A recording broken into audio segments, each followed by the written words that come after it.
So this will probably be the realest video you'll ever watch when it comes to flirting with women low-key. So if it's that easy, why are many men getting it wrong? Now this video is going to highlight the do's and don'ts and eliminate all the what ifs as well.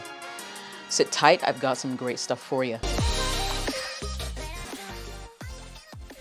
Welcome back, my name is Jessica. This is my channel. So what exactly does it take to flirt with women successfully and low-key? Now, before I get into answering the question proper, there are a few things that you need to put under your belt if you're going to be scoring with women. Number one thing, if you ask me, is something I can't emphasize enough: confidence. It also seems to be something that quite a number of men lack, either due to inexperience or simply being shy. Beyond winning over women who may even be out of your reach, confidence can make you feel more capable and competent, which in turn boosts your overall self-worth. It can enhance your performance in various aspects of life, such as in your career, your studies, sports, personal endeavors. I mean, when you believe in your abilities, you're more likely to take on challenges and persist through difficulty. Confident people are generally better equipped to deal with failure and rejection, viewing them as learning opportunities rather than some insurmountable obstacle. I mean, confidence can improve your mental and emotional well-being. It contributes to a more positive outlook, and a greater sense of fulfillment and happiness.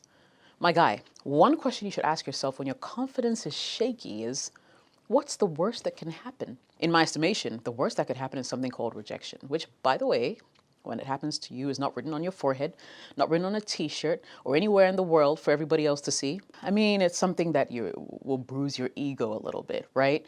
Especially if things don't go your way, but that isn't something you can't recover from. So do you see why confidence is critical when it comes to the conversation of flirting with a girl low-key? If you don't have the confidence, you're not going anywhere. Number two, to flirt with women confidently, you must have emotional intelligence. And I have a video on emotional intelligence that I'll link in the description below. But emotional intelligence essentially is the ability to understand and manage one's own emotions, as well as recognize and influence the emotions of others. In the context of flirting, when your emotional intelligence is high, key social skills such as active listening, clear communication, and the ability to make others feel valued and understood is enhanced. These skills are essential for successfully flirting, as they help in building rapport, creating a comfortable and engaging interaction as well. Men who are emotionally intelligent can better understand and respond to women's feelings, and includes being properly tuned into a woman's interest, comfort level, and adjusting your approach accordingly. The third thing is good communication skills. Effective communication, such as being a good listener, engaging in meaningful conversations, and expressing yourself clearly, plays a crucial role in successfully flirting. Having good communication skills means possessing the ability to convey information effectively and efficiently, while also being an attentive and responsive listener. So when I say good communication, I mean being able to express your thoughts and ideas clearly. It's not just about speaking, but also actively listening, which would involve fully concentrating and understanding, responding, and then remembering what's been said, right? It includes what you don't say, i.e. body language, facial expressions, eye contact.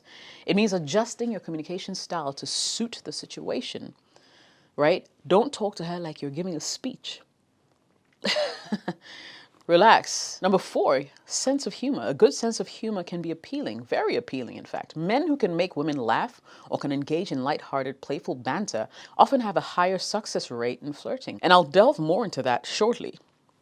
The fifth thing you need to have going for you is physical appearance and grooming. While, in my opinion, it's not the most important factor, I feel like physical appearance and grooming can influence first impressions. Men who take good care of their appearance often come across as more attractive and put together. Plus, always remember that you never get a second chance to create a first impression. So never ever skimp on how you look. Before anyone even says hello to you, they would have formed an impression about you in their minds. So your appearance matters. And number six, which I absolutely need to put in here, is social status and resources. Now, in some contexts, social status, success, and resources can be attractive qualities. They may signal the ability to provide and a sense of stability as well. For example, in a traditional society where people are more likely to rely on their families and communities for support, a person with a high social status may be seen as a more desirable partner. And this is because they're more likely to be able to provide for their family and to offer a sense of security, which all women want. In modern societies where people are more likely to be independent and self-sufficient. Social status and resources may be less important in the mate selection. However, they can still play a role, especially in certain contexts. For example, a person who's looking for a partner who can help them advance in their career may be more attracted to someone with a higher social status or the person with the resources. Ultimately, the importance of social status and resources in mate selection is likely to vary depending on the individual involved in the context. But it's important to be aware of the potential role that these factors can play in order to make informed decisions about your relationships. Right? So now that I've shared with you what it takes to flirt with a woman successfully, let's tackle the how. How do you flirt with a woman low key? One of the things I've already mentioned, humor. Light, playful humor can be a great way to show interest without being too direct. Making her laugh creates a positive connection and can help you break the ice. However, be sure to use humor that's appropriate for the situation and the woman you're talking to. Avoid making offensive or hurtful jokes, as this can backfire and make the woman feel uncomfortable, right? I'll give you a few tips. You want to be natural.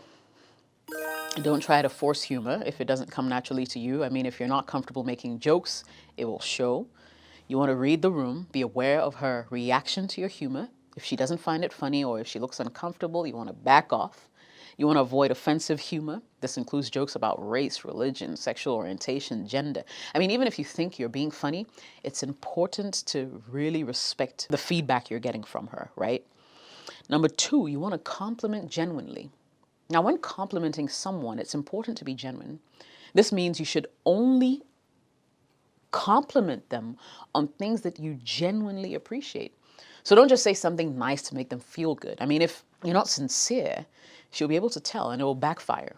So focus on things like her achievements, her skills, or tastes, rather than just how she looks. It shows that you appreciate her for more than just what she looks like. For example, you could say, I really admire the way you handled that difficult situation earlier, or I love the way you decorated your apartment. When you compliment a woman genuinely, it shows that you're paying attention to her and that you care about what she thinks. This can make her feel good about herself and strengthen your relationship with her. Number three is the eye contact conversation. Now, making eye contact can express your interest without words. However, you need to be mindful not to stare, as it can be uncomfortable. When you make eye contact, try to maintain it for a few seconds before looking away. This will show her that you're engaged and interested in what she's saying. Avoid staring, as this can be seen as aggressive or intimidating. Instead, you want to just make that brief eye contact throughout the conversation to show that you're paying attention, right? Eye contact is an important part of communication, so you need to be sure that you're using it effectively to make a good impression, okay? Don't go and say, Jessica says eye contact, so eye contact, eye contact. No, that's creepy. Alrighty. Number four, you want to use body language. So subtle body language like leaning in slightly during a conversation or mirroring their actions can indicate interest without being overt. For example, if you're talking to someone and they lean in slightly, it's a sign that they're interested in what you're saying. Similarly, if you notice that they're mirroring your actions, such as crossing their arms when you cross yours and stuff like that, it's a sign that they're feeling or they're connecting to you. I'll give you some examples of subtle body language that can indicate interest, and these are very simple. Smiling, touching, maintaining a relaxed posture, being attentive, right? By paying attention to these subtle cues, you can get a better sense of whether she's interested in you or not. And this can help you avoid making any awkward, embarrassing mistakes that you will never forget. Number five is be yourself. Authenticity is key. Being genuine in your interactions is more attractive than trying to be someone you're not. People can tell when you're being fake, and it's a turnoff, a huge turnoff. So be interesting. Women are drawn to guys who are interesting, you know? Make sure you have something interesting to say. Talk about your hobbies, your interests, your goals. The more interesting you are, the more likely that you are to attract her. Be kind. When you're being kind, it shows that you're caring, you're a compassionate person. People are drawn to those who are kind and compassionate. So let that personality really shine through. Be authentic in everything that you do here. Finally, I'll say invite her to a group event for starters. Inviting her to a group event can be a low pressure way to spend more time together without the intensity of that one-to-one situation. It can help you get to know her better in a more relaxed setting and can also give you a chance to see how she interacts with others. If you find that you click with her in a group setting, you may be more likely to want to pursue a romantic relationship afterwards. I mean, here are a few tips for inviting her to that group event, right? I feel the first way you should go about it is choose an event that you think she will enjoy. I mean, this will help to ensure that she has a good time and is more likely to want to attend it, right? Make the invitation specific is number 2. Tell her the date, the time, the location, as well as who will be attending. Number 3, be clear about your intentions. If you're interested in her romantically, maybe you should just let her know. This will help to avoid any confusion or awkwardness down the line. Next, be patient. If she doesn't accept your invitation right away, don't give up. She may just need some time to think about it. I'll wrap this video up now. In conclusion, it's important to note that success in flirting is subjective, and it depends on the preferences, the perceptions of, the people involved, right? Sometimes how they were brought up, the cultural and social context can play a significant role in how they relate to you. Successful flirting is not just about individual skills or attributes, but also about mutual interest, respect, and consent. So if you're busy trying to flirt with someone low-key, for instance, and they're not budging, they're not taking a hint, they don't seem to be coming along with you, it's 2 things. You try again, just because, or maybe she's genuinely not interested in you like that, so you just focus your energy elsewhere. You'll thank me later. My name is Jessica. I hope you found this video beneficial. If you did, smash that like button. Don't forget to subscribe, and I will catch you in the next video. Cheers.